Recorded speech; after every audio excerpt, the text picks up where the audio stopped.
Hello, and welcome back to Something Starts Ringing Tarot. My name is Ryan, and today I will be doing the 8 Tarot Loves hashtag that was created by Jason over at Tarot by the Pines.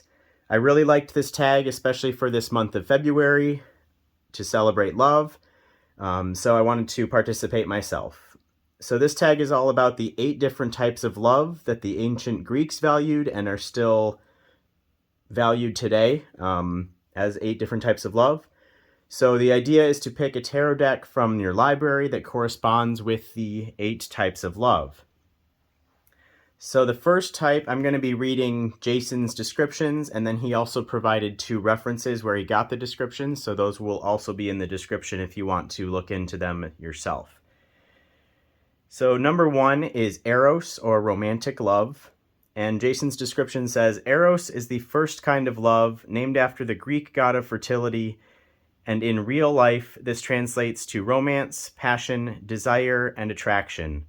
This love is a desire for another person's physical body. So for that, I chose the Tarot of the Divine Masculine, and you'll probably quickly see why. This is beautiful artwork that's all about, that kind of shows off the masculine form in many different ways.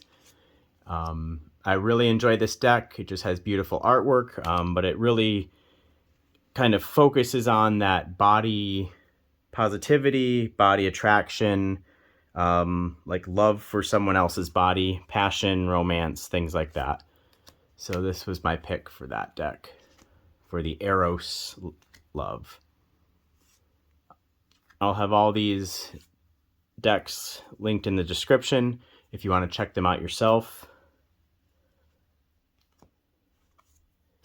This is the Tarot of the Divine Masculine. So I really like that. It's a pretty obvious choice for Eros, just because there's a lot of nudity, there's a lot of nakedness or partial nakedness or whatever.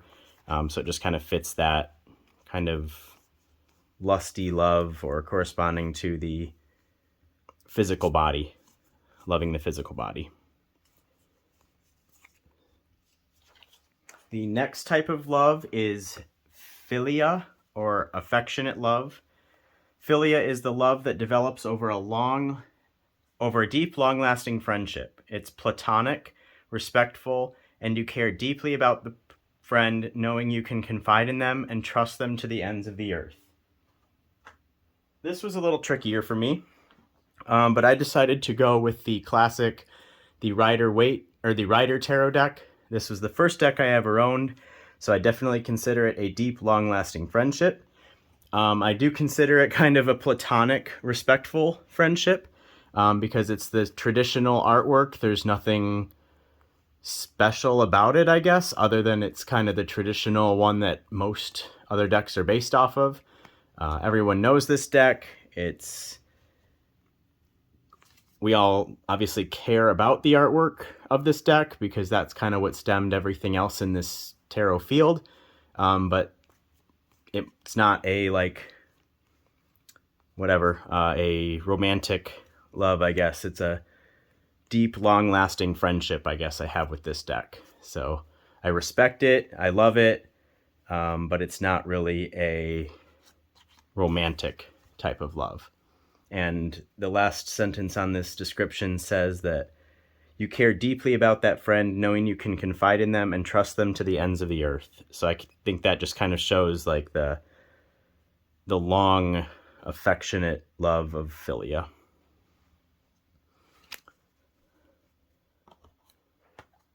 All right, the third type of love is called Storge, or familiar love. Storge is a naturally occurring love rooted in parents and children, as well as best friends. It's an infinite love based upon acceptance and deep emotional connection. So this one, I chose the Fifth Spirit Tarot. I really like this deck because it's so blatantly accepting of everyone. I guess that's the whole point of this deck, but It shows that we're all connected through the fifth spirit of tarot, no matter our differences, whether that be race, gender, self-expression, sexuality, whatever. It's all represented and all accepted in this deck. So I thought that that was a great Storge love. So this is kind of like a permanent acceptance, no matter who you are, what you are, how you identify, who you love. This Sun card specifically stuck out to me in this deck as showing the Storge or familiar love. Just deep emotional connection. This is actually the creator and author of the deck and their partner and their dog. So I really like that they included that in here. It's just a very accepting, very wonderful, kind of easily approachable. You know who each other are, and you can just work with this deck as if you've known them your whole life, like a parent and a child or a best friend or something like that. Just very accepting, very deep, very emotional, while still being familiar and approachable. All right, the next form of love, number 4, is ludus. I may be butchering these pronunciations, but I'm trying. The next is ludus, playful love. Ludus is a childlike and flirtatious love commonly found in the beginning stages of a relationship, aka the honeymoon stage. This type of love consists of teasing, playful motives, and laughter between two people. For this one, I chose the Art of Adventure Tarot. This deck just makes me smile every time I pick it up. It's a very fun, playful deck, just like the description of Ludus says. This card specifically kind of showed me the teasing, playful side of love. This is the Knight of Cups, so obviously that's normally associated with love or passion of some sort, but this is just a very silly, over-the-top representation of that. So it's just playful, it's silly. As you can see, all the arms and legs are all twisty and bendy. They're all different types of creatures, like these metal figures. There's a pirate with one leg in the Seven of Cups. Just a bunch of different kind of silly looking figures, playfully represented in this deck. It's kind of another easily approachable deck that still has that Rider-Waite base, but it's easily approachable, kind of like a good beginner to a relationship kind of thing. Very playful, very fun, and it does pack a punch. So maybe that's the teasing part of this playful love, but it's still silly, it's still weird, but I really enjoy this deck, and I think it fits very well with the Ludus playful love prompt. All right. The next type of love is Pragma, or enduring love. Pragma is a unique bonded love that matures over many years. It's an everlasting love between a couple that chooses to put equal effort into their relationship. And some of the sources also said, kind of think of an old married couple that has been together, they know who each other are, they accept each other, they've worked together to create a long-lasting, enduring love. So for this one, I chose the This Might Hurt Tarot deck by Isabella Rotman. Jason actually also chose this deck. I tried not to pick this, but this one just had to be this one for me. So this is the indie version. There is also a mass market version that Jason showed. But for me, this was one of my first decks that I ever owned. So I've kind of bonded with it, and our relationship, kind of using it together, or me using the deck, has kind of grown throughout the years. I trust it. I know kind of what it's going to say in a way. I know every card in this deck very well, kind of the ins and outs of the deck as like a mature bonded relationship would be. yeah, it's just kind of the long-lasting deck in my library that I absolutely use. I've probably used this one more than any other deck that I own. What else? Yeah, just it kind of to go along with the equal effort into the relationship. I've definitely put effort into studying this deck. Some of my videos on my channel use this deck as a reference or as a explanation tool for different parts of tarot that I have talked about. It's just a well-rounded deck, and I don't know, overall a great deck, but I use it most probably out of my entire collection.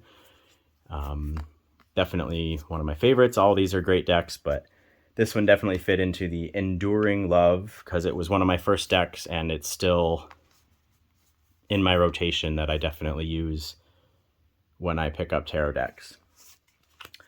So I'm going to leave that there. The next type of love, number 6, is mania or obsessive love. Mania is an obsessive love towards a partner. It leads to an unwanted jealousy or possessiveness known as codependency. So this is, in a way, a negative type of love. It's like love taken too far. You're reliant on this other person. You have to be with this person or you're not feeling good. So this was a tricky one, but I found a deck in my collection that kind of fits with this category. So I chose the Eldritch Overload Tarot.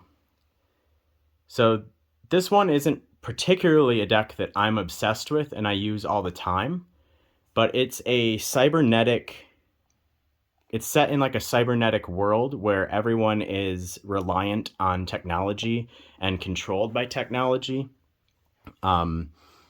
And I think that just screams mania and obsessive love, because that's something a lot of people deal with on a daily basis, is just being controlled by their technology, being always on their phone. I know I have that problem a lot, is just getting off my phone is the first step in being productive. So this is a very cyberpunk fantasy deck. Like I said, set in a world where people are controlled by technology or controlled by like the overlords of technology, controlled by money, advertising, machines, things like that. It's just a very futuristic, almost, just cyberpunk fantasy world, but kind of a dystopian future sort of vibe. I really like this deck because it kind of makes me confront that about my own life. So my obsessions with technology now are kind of brought to the forefront when I use this deck, and it kind of helps me explore that part of my life and those obsessions. So this is my mania or obsessive love deck. This is the Eldritch Overload Tarot.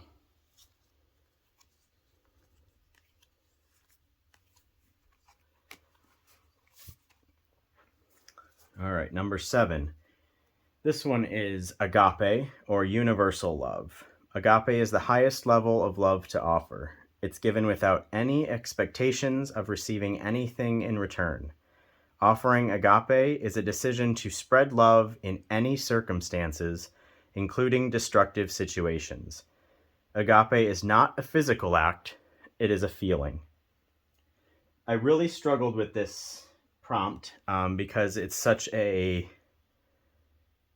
almost unattainable concept.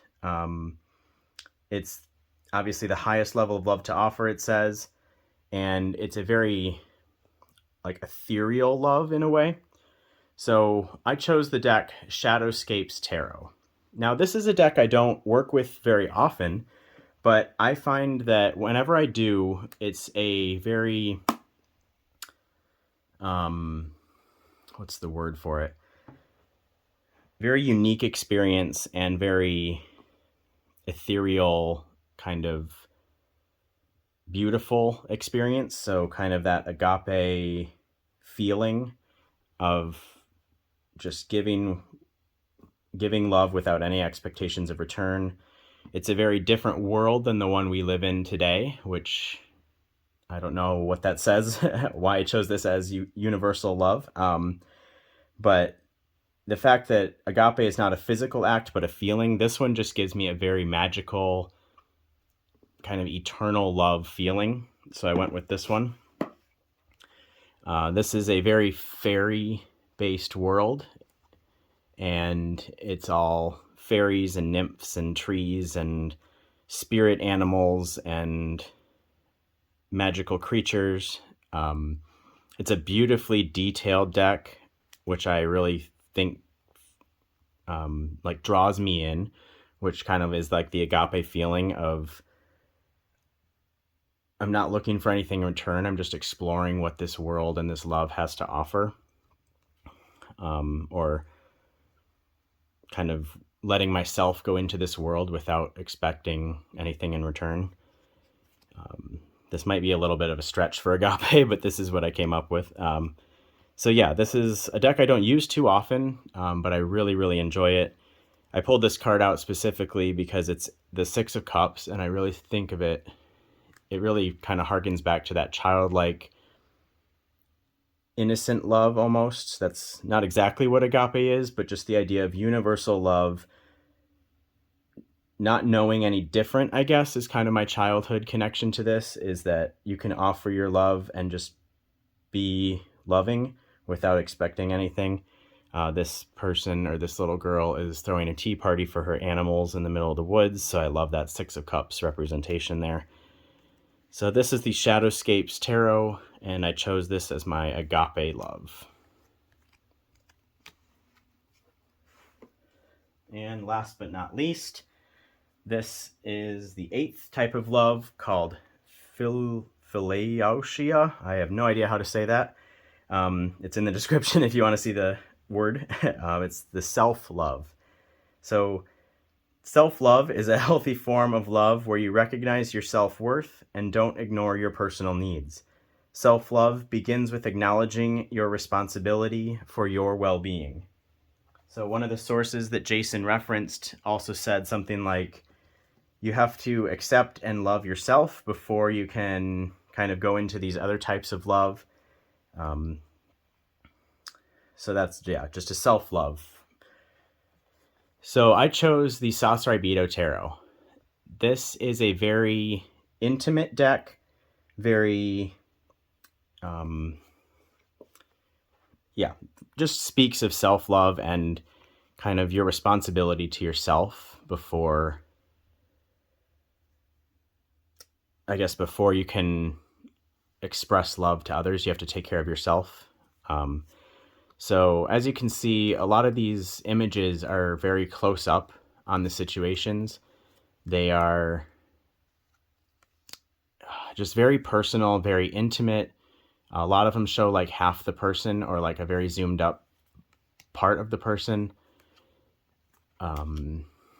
It's just a very caring deck. Whenever I use it, it kind of, I have trouble explaining how these connect, but this one is, it just shows like you have to acknowledge yourself and your personal needs and like back to the basics. So like this is like just a bone and sticks on the Nine of Wands, and the bone is kind of representing that person of the Rider-Waite-Smith. So it's just back to the basics, back to the foundation of yourself, loving yourself and seeing your value before you can love others. So this is a cool Judgment one that kind of poses that expression, just kind of bundled up in the blanket. This is always a powerful card in this deck, the Eight of Cups. It's kind of making a decision to move on from things that aren't serving you. So that's a very potent description of self-love.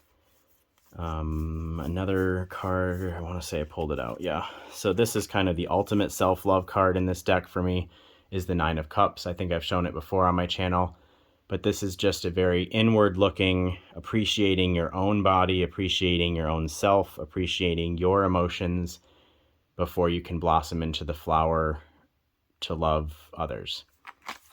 So that's why I chose this as the self-love deck. So those were my 8 decks. I really hope you enjoyed this tag as much as I did. It was very thought-provoking for me. I love you all. I hope you have a great 2024 and a great month of February. I hope you spread love and love yourself throughout this entire month.